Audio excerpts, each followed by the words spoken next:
ஒரு பெரிய business family எவ்வளவு கஷ்டத்துல இருக்கிறாங்கன்னு காட்டுறாங்க. ஜீவா வெளிநாட்டுல படிச்சுட்டு வர்றான். ஆனா அவங்க அப்பா நடத்தின ஹோட்டல் இப்ப நஷ்டத்துல இருக்கு. அவர் வாங்கின கோடிக்கணக்கான கடனை அடைக்க முடியாம அவங்க குடும்பமே தவிக்குது. அடுத்து ஒரு இன்ட்ரெஸ்டிங்கான சந்திப்பு நடக்குது. ஜீவா வண்டில போகும்போது தெரியாம கண்மணி மேல மோதிடுறான். அவங்க ரெண்டு பேரும் சின்ன வயசு ஃப்ரெண்ட்ஸ். ஸ்கூல் டேஸ்ல கண்மணி எப்படி ஜீவாவை மத்த பசங்க கிட்ட இருந்து காப்பாத்துனான்னு பழைய நினைவுகளை பேசி சந்தோஷப்படுறாங்க. கண்மணி இப்போ ஒரு இடியாப்பம் மற்றும் பிரியாணி கடை நடத்திட்டு இருக்கா. அவளோட உழைப்ப பார்த்து ஜீவா ரொம்ப ஆச்சரியப்படுறான். சிவகாமியின் ஆதங்கம். சிவகாமி அன்புவோட அம்மா அன்பு கிட்ட கண்மணிய பத்தி பேசுறாங்க. அன்பு இப்போ கண்மணி மேல ரொம்ப கோபமா இருக்கான். அவ பேச்சையே எடுக்க கூடாதுன்னு சொல்றான். ஆனா உயிரை காப்பாற்றிய கண்மணி. சிவகாமி அன்புவுக்கு ஒரு பழைய சம்பவத்தை ஞாபகப்படுத்துறாங்க.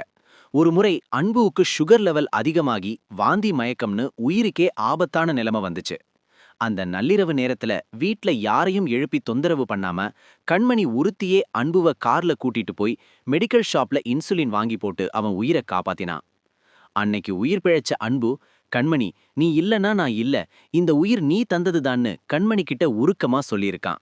ஆனா இப்போ குடும்ப கௌரவம்னு சொல்லி அந்த கண்மணியையே அன்பு வெறுக்கிறான்.